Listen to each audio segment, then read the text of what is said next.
Olá, dando continuidade ao nosso curso de Fundamentos da Lei Geral de Proteção de Dados Pessoais, vamos ver agora os capítulos 7 e 8, que tratam da questão da segurança das boas práticas e também sobre a fiscalização do cumprimento da lei. A seção 1 do capítulo 7 vai falar sobre a segurança e do sigilo de dados. Está aqui destacado, conforme a gente falou na aula passada, as medidas de segurança técnicas e administrativas. Quais deverão ser essas medidas para garantir a proteção de dados? Reforçado pelo artigo 47, sobre essa garantia da segurança da informação, o artigo 48 vai tratar da ocorrência do incidente. Quando ocorreu o incidente, o que deve ser feito? A comunicação à autoridade e ao titular. E o artigo 49 vai falar sobre alguns requisitos e padrões de boas práticas e de governança da privacidade. Ainda no capítulo 7, o artigo 50 fala que os controladores e operadores poderão formular regras de boas práticas. Então, o próprio setor do mercado, o setor, por exemplo, dos planos de saúde, o setor dos cartórios, o setor das indústrias, o setor das seguradoras, podem e estão fazendo, a gente vai mostrar, documentos para determinar boas práticas de orientação que as empresas se adequem. Tá? Então, em relação às medidas técnicas, vamos ver na letra da lei, o artigo 46. Então, o capítulo de segurança e boas práticas e o artigo 46 diz explicitamente que os agentes de tratamento, ou seja, controlador e operador, devem adotar medidas de segurança.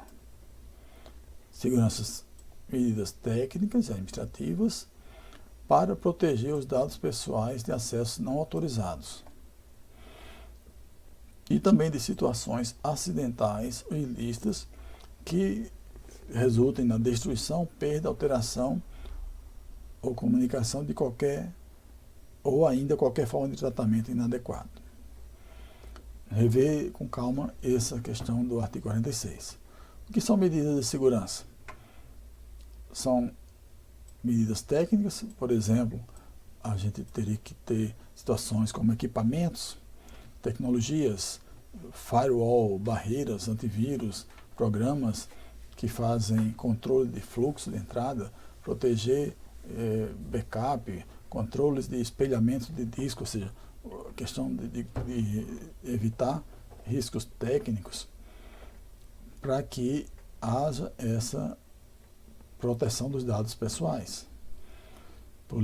Criptografia, que é você codificar que as pessoas não possam visualizar. Então, são várias formas que você tem que fazer para alcançar essas medidas técnicas. E medidas administrativas são medidas que envolvem a conscientização das pessoas, as regras, tem que ter regras de acesso, regras para senha, controle de acesso a determinados setores, por exemplo, o setor de TI, onde tem um servidor, não pode ser acessado por qualquer pessoa, porque pode acontecer o risco de um acidente ou um risco mesmo de furto ou de uso de informações sigilosas. Então, engloba ações técnicas e administrativas. A lei fala também que a ANPD poderá falar sobre padrões técnicos mínimos, embora ainda não tenha sido publicado nada a respeito. Espera-se que em breve haverá alguma orientação da ANPD nesse sentido.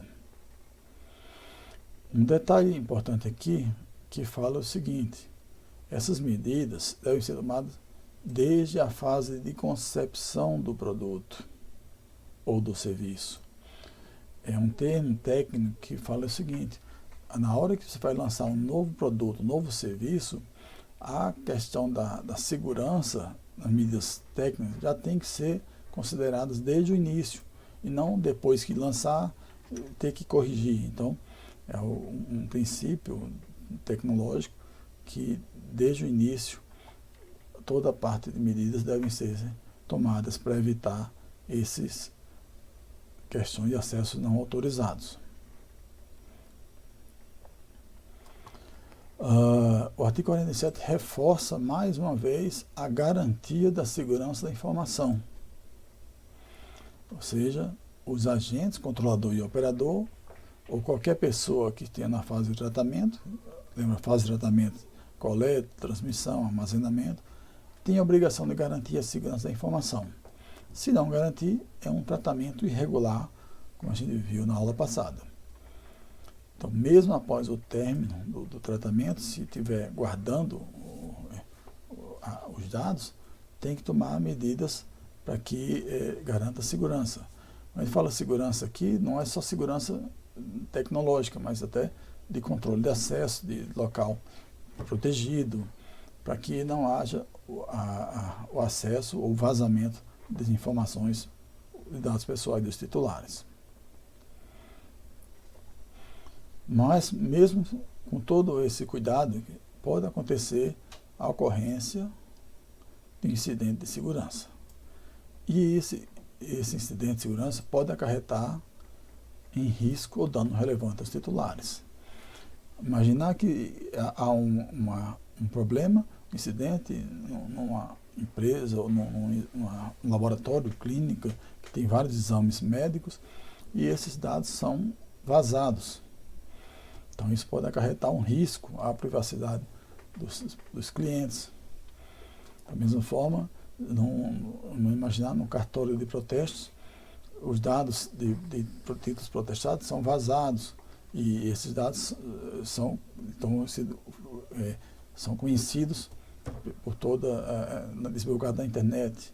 Ou num banco que tem os dados vazados, esses dados dos clientes são colocados na internet, o que tem visto acontecer. Então, a lei diz que na ocorrência desse tipo de incidente, o controlador vai comunicar à NPD e ao titular. E como deve ser feita? A lei já também vai dizer como deve ser feita. Então, o parágrafo 1º fala, em prazo razoável, conforme definido pela autoridade nacional. Esse prazo razoável que a autoridade nacional está sugerindo é de 48 horas úteis, 2 dias úteis, seguindo por base uma outra legislação que envolve a parte de base de dados. Então, isso ainda vai ser definido, mas tem no site da ANPD uma orientação de prazo de 48 horas úteis. E nessa comunicação tem que dizer qual a natureza dos dados afetados, quais informações dos titulares que foram envolvidos nessa ocorrência, quais medidas técnicas de segurança que foram utilizadas, os riscos relacionados ao incidente, os motivos da demora, se não for comunicado imediatamente dentro do prazo definido, e as medidas que foram ou que serão adotadas para diminuir ou enfrentar esse prejuízo, ou para reverter ou para mitigar o efeito desse prejuízo. Então, muito importante isso aqui. Isso tem muito a ver com os riscos que foram identificados e avaliados no relatório de impacto de dados, conforme vimos na aula passada.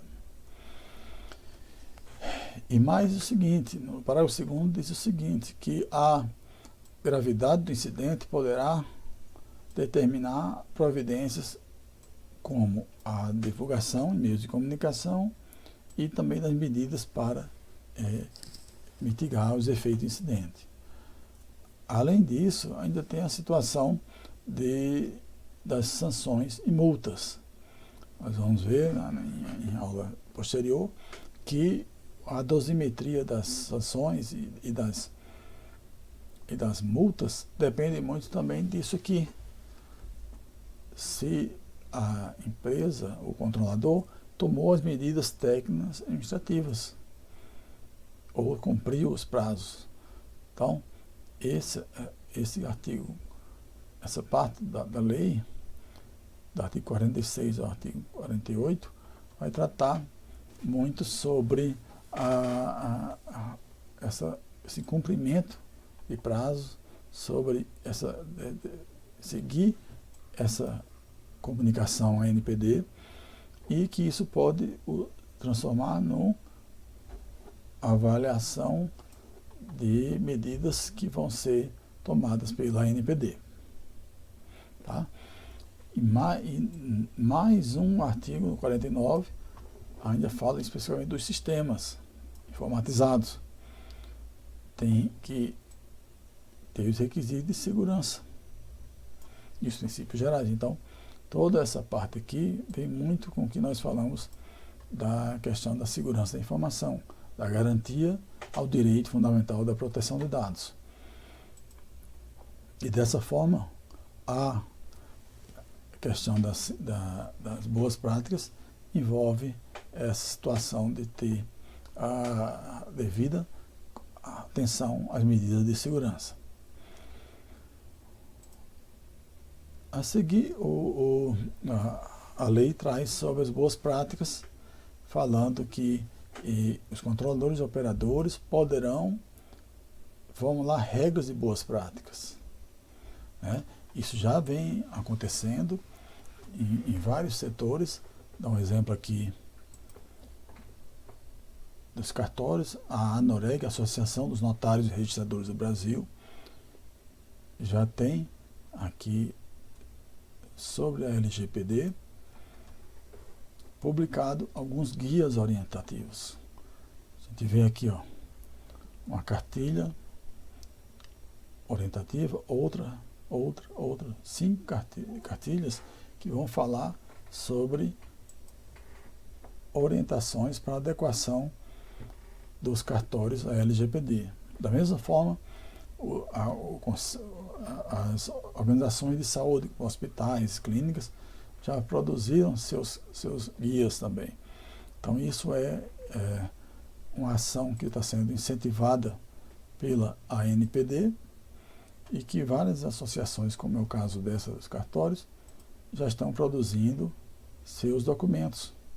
Um exemplo aqui do Colégio Notarial do Brasil, que fala sobre a LGPD e um guia de como os cartórios devem seguir para a devida adequação à Lei Geral de Proteção de Dados. Então, aqui vai mostrar as atividades do notário, como tratar os dados pessoais, todas as questões de dados pessoais e o que muda nas atividades do serviço notarial, por exemplo. Então, aqui vai mostrar essa questão da adequação à LGPD. É um guia orientativo, seguindo as orientações aqui de boas práticas.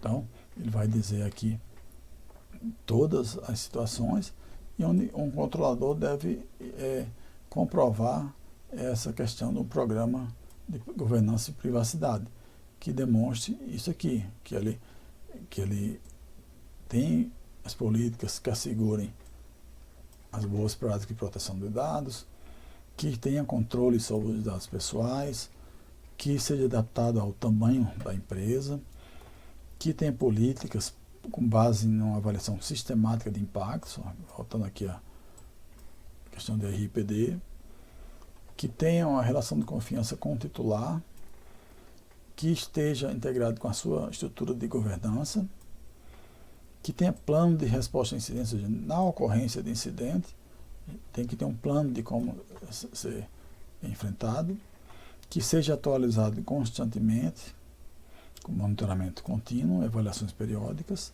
Então, tudo isso aqui é uma orientação de boas práticas que a própria legislação traz. A LGPD já diz o que deve ser feito. Tá? Então, cabe às empresas verificarem isso e utilizarem o que a LGPD dispõe. Como se dá a fiscalização? Em o capítulo 8. Aí vamos ver quais são as sanções administrativas que a ANPD pode tomar em caso de não seguir devidamente a lei. Então fala o artigo 52. Os agentes de tratamento de dados, por questão das infrações, ficam sujeitos às seguintes sanções: advertência, uma advertência com prazo 10 dias, 15 dias, um mês para tomar as decisões, as medidas corretivas, multa de até 2% do faturamento, incluindo o grupo, no Brasil, no ano anterior, tirando os tributos, até o máximo de 50 milhões de reais por infração. Isso é a multa simples. Então, 2% do faturamento líquido anual. Isso, isso pode se transformar numa multa diária, que está aqui no inciso 2. Então, além da multa, tem a obrigação de publicar que foi a infração, e tem o bloqueio dos dados, a eliminação ou suspensão dos dados, do exercício ou a proibição total, que seriam as sanções mais duras, que praticamente inviabiliza o funcionamento. As sanções serão aplicadas, tem os critérios, e em breve a ANPD vai publicar detalhadamente a fórmula de cálculo. Agora, em setembro de 2022, a ANPD publicou uma proposta sobre as sanções, onde tem a fórmula de cálculo das multas, com base em tudo isso que falou, no grau do dano, se é incidente, da condição econômica, se houve vantagem oferida, se tem boa-fé.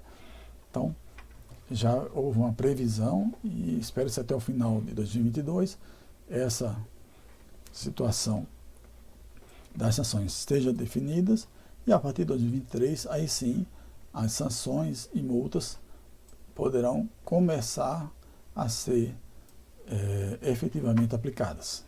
Até então não foi aplicada, embora desde setembro do ano passado já esteja autorizada, porque faltava esse regulamento específico sobre como calcular a multa. Tá?